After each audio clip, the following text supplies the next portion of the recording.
Prime Minister, the Honorable Mia Amor Motley, has gone on record as saying one of the greatest interventions a government can make is enabling citizens to own a piece of the rock. On this one-on-one, we look at the demand for housing and what's being done to supply it.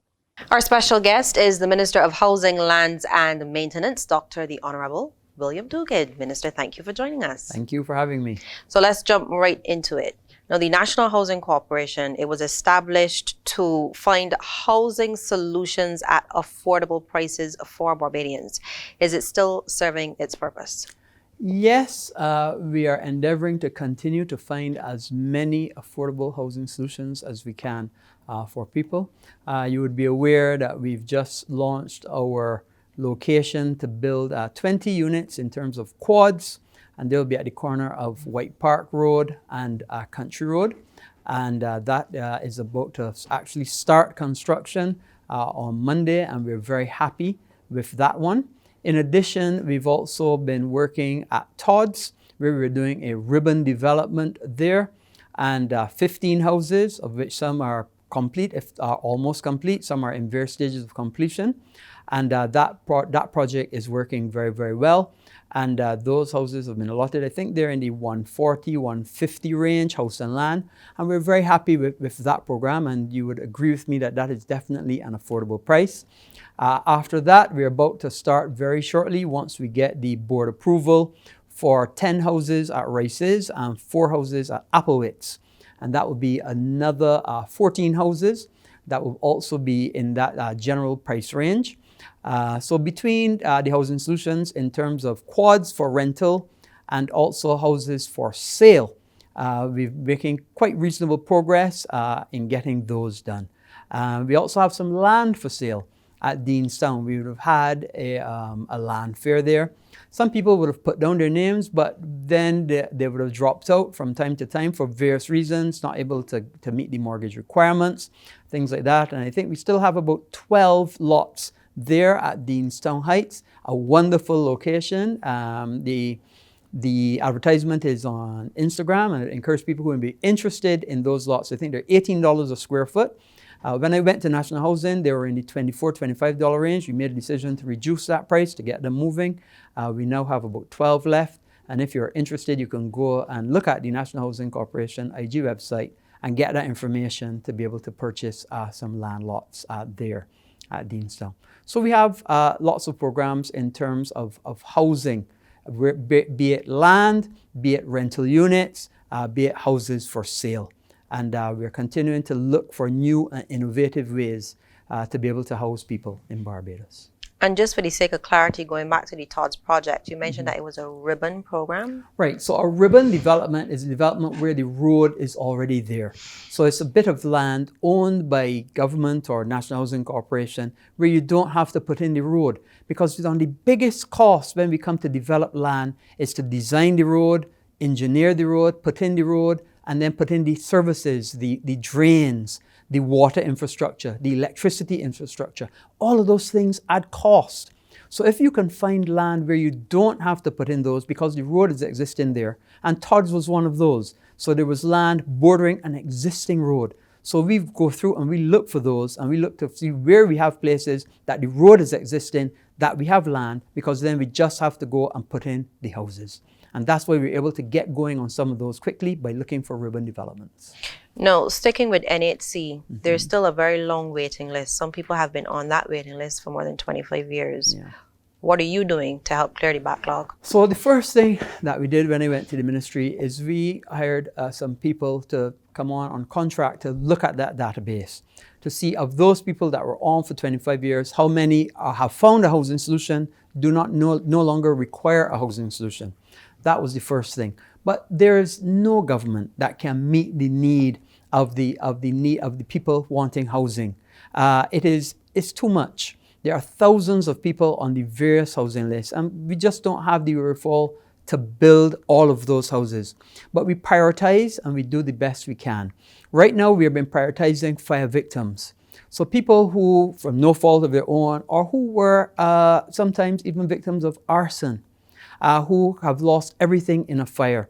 So when units become available, a lot of those have been going to fire victims, people who have suffered, I don't want to put up people's information, but other social problems that are dire and difficult, and we tend to prioritize those people for units.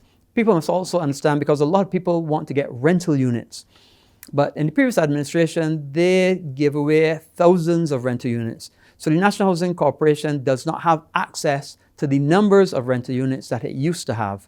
So therefore, we don't get that often access to rental units. And sometimes I get many calls that people say this unit is vacant, that unit is vacant. And I often have to say vacant does not mean available, because a unit might be vacant, but it may be under the 20-year program and it's no longer under the control of the National Housing Corporation. It would be under the control of the person who was in it and tenant for 20 years and was given then that unit by the previous administration. Has that program ended? That program has not been extended, in that those who were 17, 18 years then, the people who now have been who've been tenants now for 20 years would think that they would now qualify, but that has not extended in that way. And no decision has been made on that as yet. What about the rent-to-own program? Does that exist? So there's a small rent-to-own program which was at the Grotto, and that still continues. But you still do rent-to-own for some housing developments as well? No, we don't have any. The main one was at the Grotto. That was the main one. Okay, so you were touching on rent. How is the NHC now coping in terms of defaulters? I know times are tough. Are you still having that issue? Yes, it's difficult for people to make their rent payments, but they are trying and endeavoring, and we're working with our tenants as much as possible to assist them where necessary. Those who have fallen on hard times because of loss of jobs and so on, we direct them to the welfare department, because as you may be aware, the welfare department does also pay the rent for people who have great difficulty, who have fallen onto hard times. So between working with the welfare department and working with the tenants to be able to clear any arrears, helping them to be able to meet their commitments, that has been working reasonably well. Are you in a position to state in terms of the dollar figure? No, I wouldn't have that. Okay. The older housing units, a concern with many of them would have been the electrical wiring. You had a program, or you have a program, where you're going in and upgrading the electrical work. How is that going? Yeah, we're very proud of our electrical upgrade program. And let me in particular talk about Mr. Ward, who has been heading that program with National Housing Corporation. And I'm very, very happy with how that work is progressing. Right now, we have in total about 400 people working in improving all the wiring for the National Housing Corporation's estates. We've completed Haynesville. We're working on Ferniehurst and Deacons and a number of the other estates. And in fact, we've just put out a tender to be able to take on more electricians, to be able to expand that program, to get as many of those electrical upgrades done as quickly as possible. Let me say this electrical upgrade program is very, very dear to my heart. I'll explain to you why.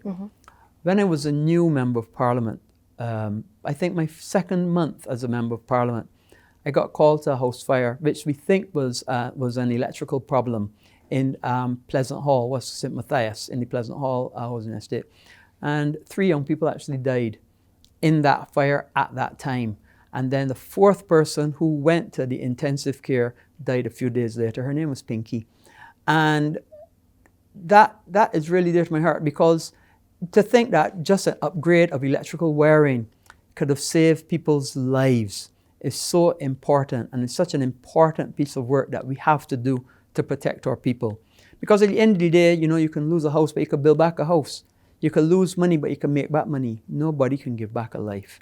And who's to say what those people could have become if they had an opportunity to have gotten to adulthood and beyond. Let's look at your WELLS program. Another problem where a young man unfortunately lost his life in the Pine. And it's sad sometimes to think that it takes those kinds of issues to then highlight and then cause us to go and fix a problem. And we have finished the majority of the work in the Pine. We have lots more work to do. Again, we have brought on people to assist us with that. And we're not only doing maintaining the wells and also desludging the wells and making the covers better, but in areas where the covers were not appropriate and yet still we had to desludge, we've done some concrete slabs just to cover them over temporarily till we can come back and do all the remedial work. That program, and that's being headed by another very excellent officer in National Housing Corporation, Mr. Dwight Thornhill. And I'm happy with the progress. Of course, I'm not happy with the speed at which it's being done. I always want it done yesterday, but it is progressing well, and I keep a constant eye on it, and we're progressing. But there are hundreds of wells. 900, I think, wells, I think was the last count we've done, about 30% of them, and we'll continue to prioritize them. Those we have not been able to get to for the total program, we've temporarily covered them, and it's progressing. Now, one of your ministry's newest projects is the Home Ownership Providing Energy, or HOPE project. Tell us about this new project. Yes, so the HOPE project is an innovative one. It has excited the Barbadian population, and I think rightly so. So what the HOPE project is essentially we are using government-owned land, National Housing Corporation land, and I can give you an example, which is the one at Lancaster, which is where we launched the HOPE project. And the project is essentially designed that we will build a house as reasonable as we can. And the person that buys the house is going to pay only for the house. So it means that their mortgage would not include the cost of the land, the cost of the infrastructure, as I said, the roads, the water, the electrical, all of that. That would be paid for by a photovoltaic system on the roof of that house. So that photovoltaic system will produce energy which is sold to the grid, and then the Barbados Light and Power pays back, in this case, pays HOPE for that energy that goes into the grid. And that money would then be used to repay National Housing Corporation for its land, and also to pay for the cost of the road and the electrical and the water and so on. And that program is such a good program that the cost then to the person from a mortgage point of view will be much, much less, because the land essentially will be like what the down payment would have been. And then on top of it, we're negotiating best prices for the people who are providing the wood, who are providing the roofing material, who are providing all of the electrical, who are providing all of the tiles, best prices that we can, because we're buying in bulk. So those best prices give a further discount to the person who will then be the final purchaser of the house. And it's at minimal cost to government, because those houses will be going then through the mortgage finance companies, be it the credit union, the bank of their choice, of the purchaser's choice, to then be able to purchase. So you could get a 2-bedroom or 3-bedroom house for just paying $900 or $1,000 a month, whatever it may be, depending on the house. And you have different levels. You're targeting different income groups. Right. So that is what we call HOPE Direct, which is at Lancaster. You would have seen then we just had a town hall meeting at St. Christopher when we discussed HOPE Premium. So HOPE Direct is $0 to $4,000. HOPE Premium is for those people who fall into the category of $4,000 to $8,000, because you'd recognize that there are some people who are above $4,000 but who still need a housing solution. And that we're doing through a joint venture with a private entity. In this instance, it will be Preconco. And what they will do is, rather than the government have to put in the roads and the infrastructure, we just provide the land. They will pay us back for the land on sale, and they will do the design for the roads, put in the water, the infrastructure, the electricals, the plumbing, the drainage, the slippers, the curbs, all of those things. And then they will, together with the mortgage companies and the owners, then build the houses. The mortgages will then pay for the houses, and then government will get paid back for its land. So this is a developer-driven project for those between $4,000 and $8,000. I can also give you a teaser. We also have another one that we're working on called HOPE Basic. And that's for people in the $0 to $2,000 range. And I haven't launched it. We're still going through the process. But that is another program, all in the HOPE umbrella, that I'm working on as well. And I'm glad that you mentioned that particular income group, because the concern has been over the years that we talk about low-income housing. But who's in that group? Well, how do you quantify low? Well, you just said that is 0 the to issue. 2000. So I'm looking at that one, and that is another program that we're working to bring to the market very, very shortly. Okay. So, But don't think that it's being left out, because it is not. okay. Now, while you do offer rentals and a lot of house and land packages, again, there's a concern that many people are not getting the option to just purchase land, because people do want to build their own homes. Is that something your ministry is looking at? Yes, so land only is an option. I said Deanstown, we already have. We had some for sale there, so there was an opportunity to purchase land. And we are still looking at places where we will be doing land only. So we've not taken, nothing is off the table. All things are possible and all things are on the table.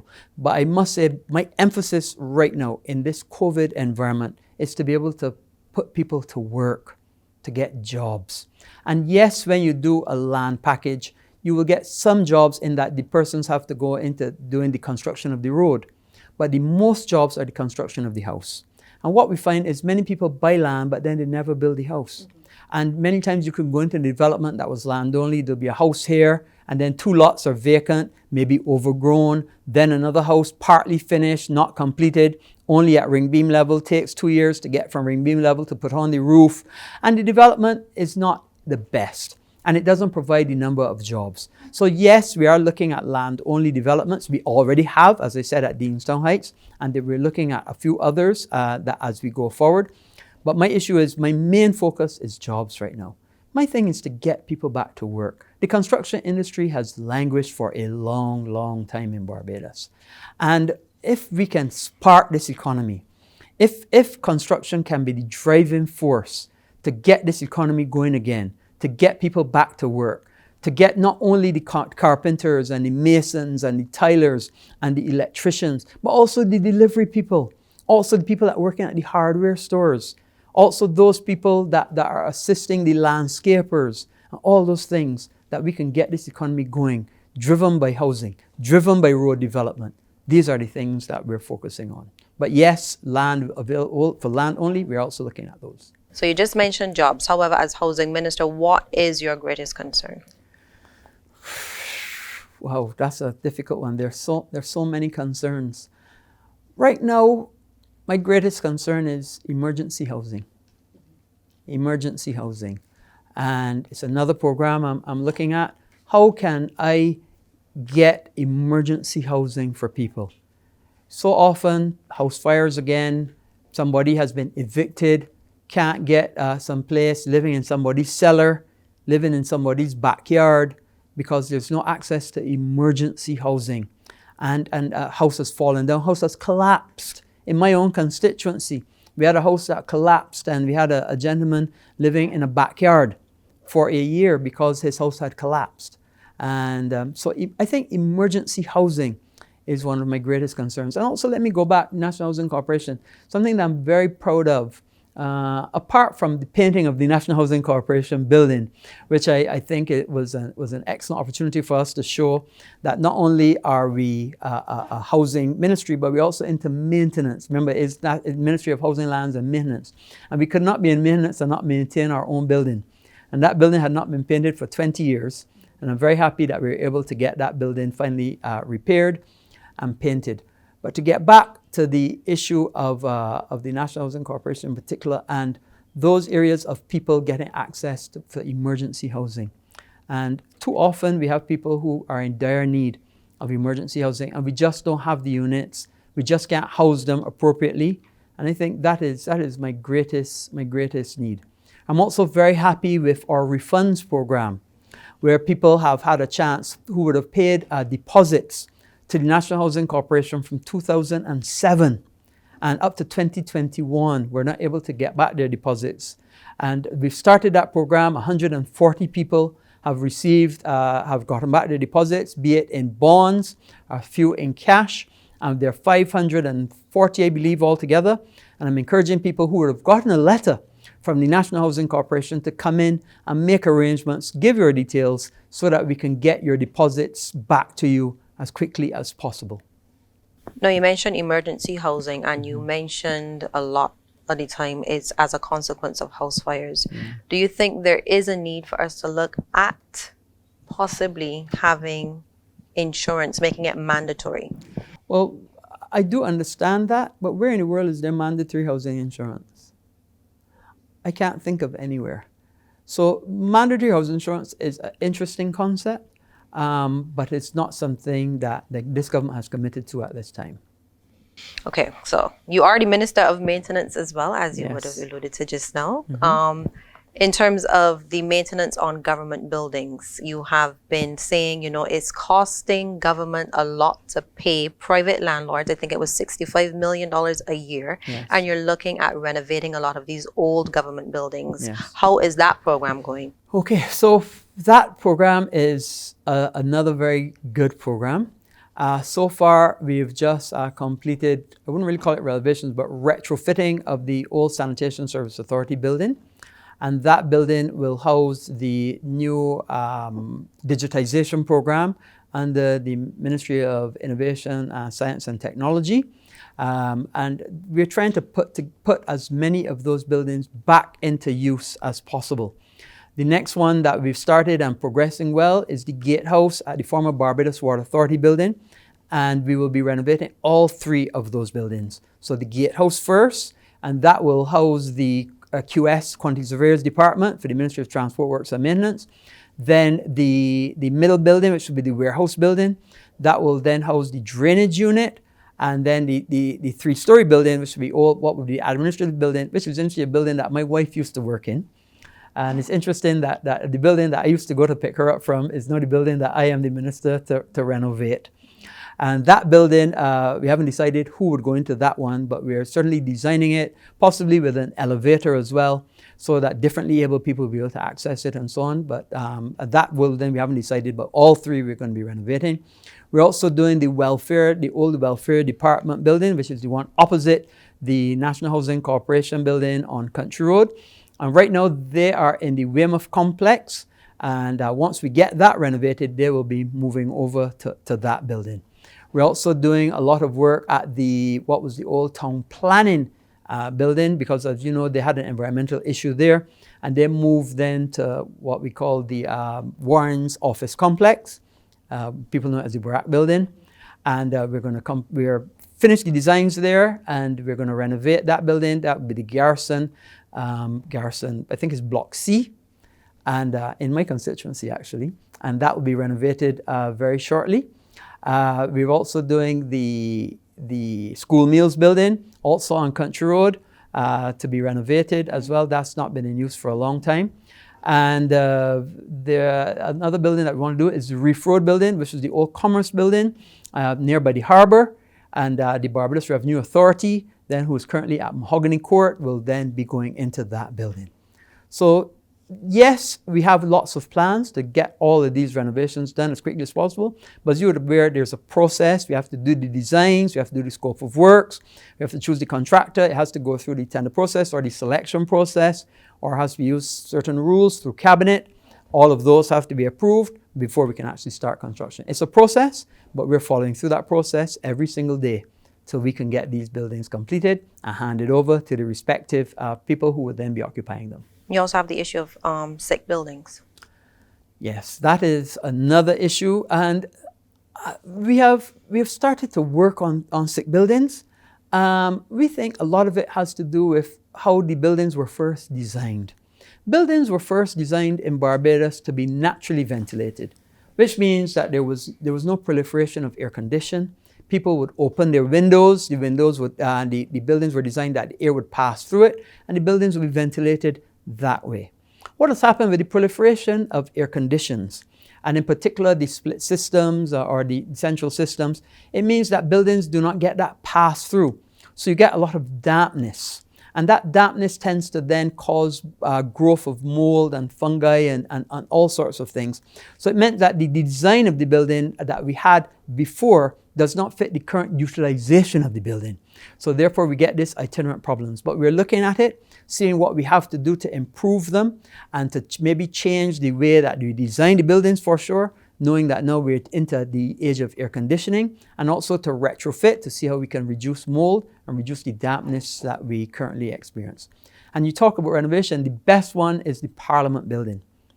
And that's another one that they're working to improve. It suffered significantly from having mold and other issues. It also has a fiberglass problem that we found there as well. And we're in the process of taking all that fiberglass out, treating the mold problem, changing a lot of it back into the natural ventilation in certain areas that it was designed for, and then to be able to change the whole air conditioning system, change out the carpets, which is another problem that we're seeing. We're going to the vinyl tiles, which is like a laminate type of thing, and to get the Parliament building, which was built in the 1840s, I believe it was. And when that building is finished, I'll be very proud to know that I had some small part to play in renovating a building that I've spent 15 years in myself. The SSA building, are you in a position to speak on that? Yeah, that's completed. That's completed? Yeah, that's completed, and the Ministry of Innovation, Science and Technology has taken possession of that building. Okay. No, you were leading government's efforts in cleaning the ash. How was that exercise for you? Yes. So that was something that we woke up one morning and saw that we had to deal with. And it was multifaceted, because it meant that clearly we had to move ash, not only from the roadways, but also from the roofs of buildings, from car parks, and from drains. And that's my biggest concern, and we're still working on that. So we took on, in terms of the Ministry of Transport Works and Maintenance, we were able to take on about 1,500 people to assist us, because remember, there's 1,600 kilometers of roads in Barbados. And it was a lot of work and a mammoth task. We identified the roads that we'd have to do, prioritize them in terms of utilization. So the numbered and lettered roads, highways 1, 2, 3, 4, 5, 6, 7, highway A, B, C, you get the idea. Worked on those, got those done as quickly as possible, and then we worked into intermediate and minor roads, and we're still working on it. But we had problems with procurement. How many places have 600 brooms, 800 brooms, 900 shovels, 400 pan carts, 12,000 bags. And then, of course, you couldn't use the plastic bags. You had to use what we call feed bags. So procurement was difficult. Getting those people onto contract was not easy. Getting them together, getting them paid even, and putting all the infrastructure to get them paid. But we were able to manage it. You can clearly see that the ashes, a significant amount was moved. My biggest concern now is the drains, because when the rains come, we will just see how much flooding and how much work we have to do on the drains. Get those drains clean, get those gutters cleaned, so that we don't have the itinerant problem of flooding thereafter with the ash. But it's not, there are areas that have not gone as well as I would have liked. There are other areas that I'm happy with, but it has progressed, and I'm also happy that a lot of members in various communities came out and did a lot of the ash work themselves. For instance, in a lot of the National Housing Corporation estates, we had planned to go in and start to do a lot of the roadways, a lot of the side walkways and so on that are not roads but are walkways that you find in those estates. But a lot of the residents did a lot of the work themselves. What we're now looking at is what we have to do with the roofs, because some of them may be elderly, could not have done the roofs, and we're now assessing the roofs to see what we have to do to the roofs and how we can help them with their gutters and their drains and things like that. A lot of work, still a lot of work to be done. A mammoth task, but I was happy and proud that the Prime Minister chose me to head it, probably because I straddled both ministries as former Minister of Transport Works Maintenance and then under Housing, so I understood and know the people in both ministries, and I was able to bring that knowledge and that experience together to be able to assist and bring that whole program together.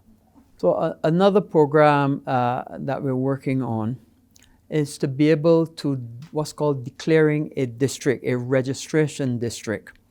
And what that means is, I don't know if you would have seen what Kingsland is, but Kingsland is what we call a registration district. It means that every plot of land is actually registered.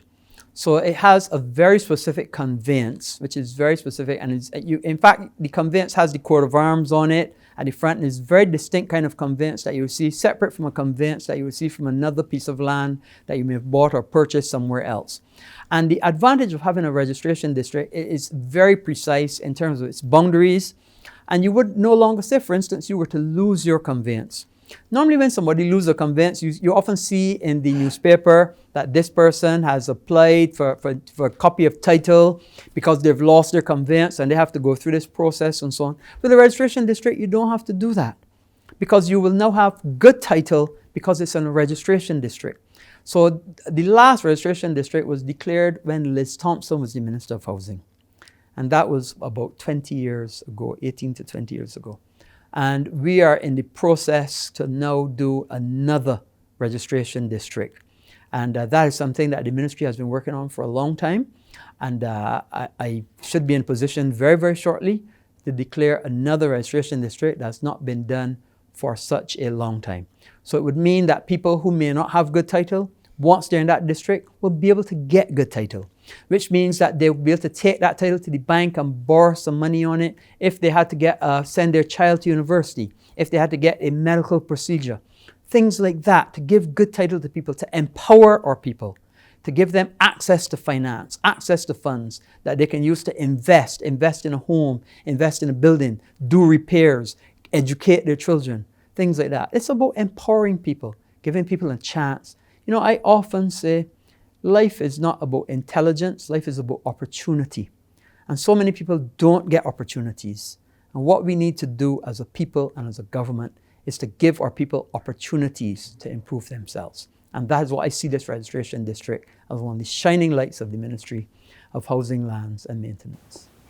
No, I'm watching you on this program at home, and I'm saying I've been waiting to have an opportunity to own a home. I'm losing hope, pardon the pun. Your message as housing minister? My message is we have programs for each and everyone.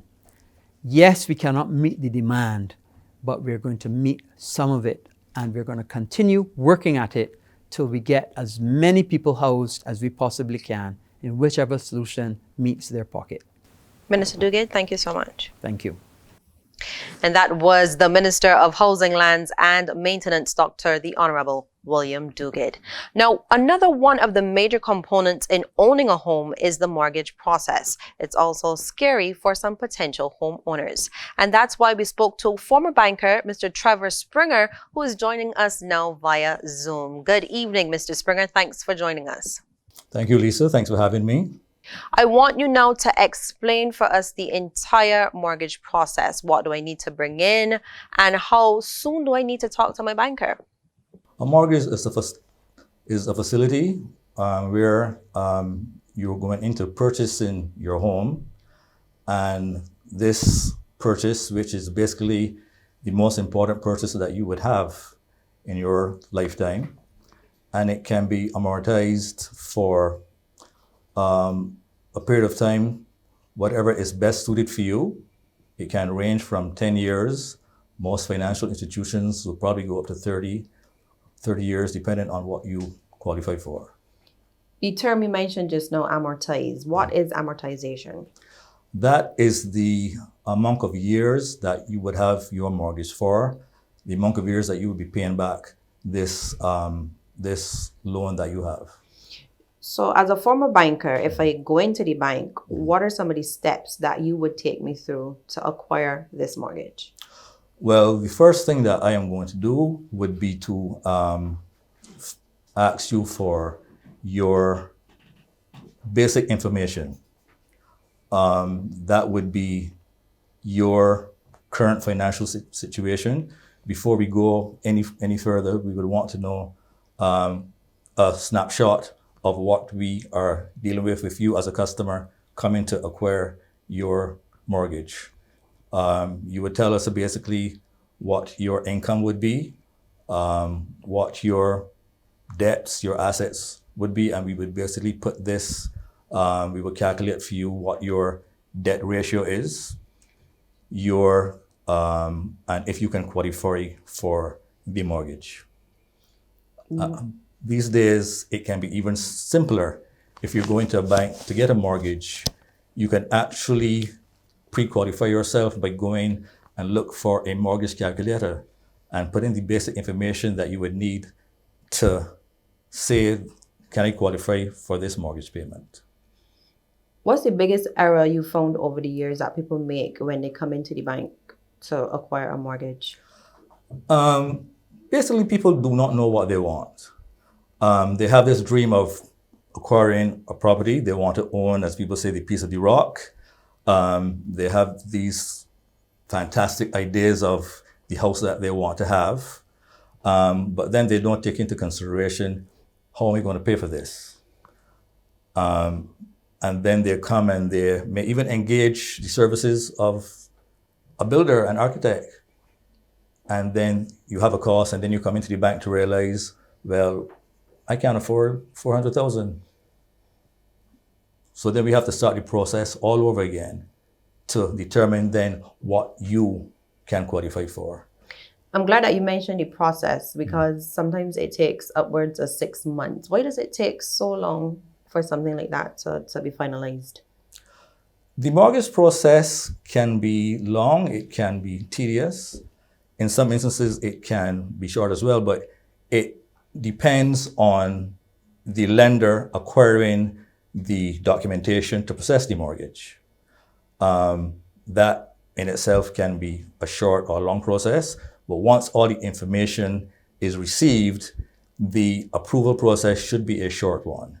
Now, the length of time for it to happen will depend on the legal process. If you have to go through the legal process where you're buying a property that somebody else owned, then you have to go through the steps to verify the ownership, first, second, third generations of the property. That in itself can take a long time. Okay. And if there are any hiccups along the way with that, that can also lengthen the process. No, if you could just give us a real example. Let's say, for instance, I want to come into the bank to get a mortgage about $400,000. Take me through the requirements in terms of what my salary should be, what length of time we're looking at, etc. Okay, so you're coming to the bank and you want to acquire a mortgage. The first thing that we're going to ask you is for the documents. So that would be 2 forms of government issued identification, proof of current address, usually a utility bill no older than 3 months, your job letter, 2 pay slips. Some financial institutions may ask you for 3, but 2 might be enough, and proof of your assets. That would be a property, if you own a car, savings, whatever. If you own a property or land, that should also come with the land tax. Now, we would normally ask for proof of liabilities as well, but in these days, now we have a private company in Barbados that does verification of your liabilities. So for a small fee, you can engage that company and they would give you your credit score, and that would be forwarded to the bank. So there's no longer a question of saying, you have to get this, your bank statements, your account statements.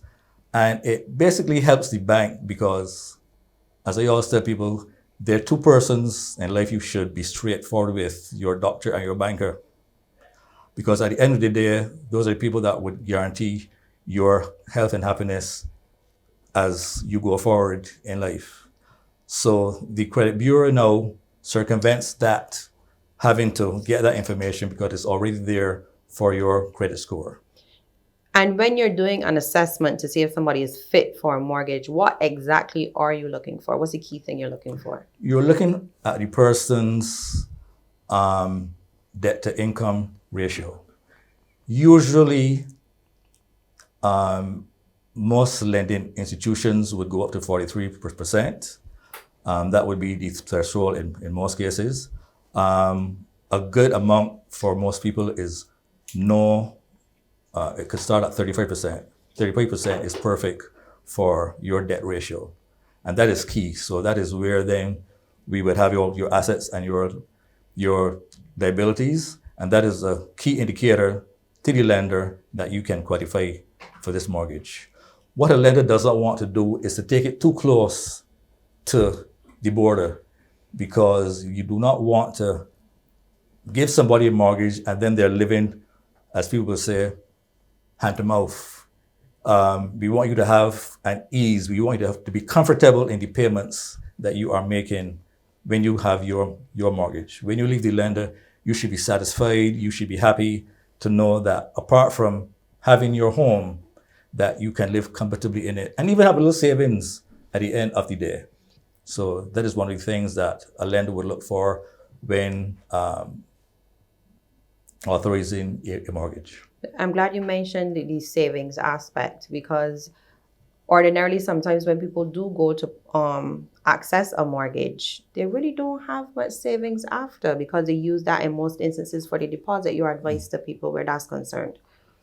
Well, then that is where that you have to check to see what you qualify for. And in most cases, you may have to save towards that down payment.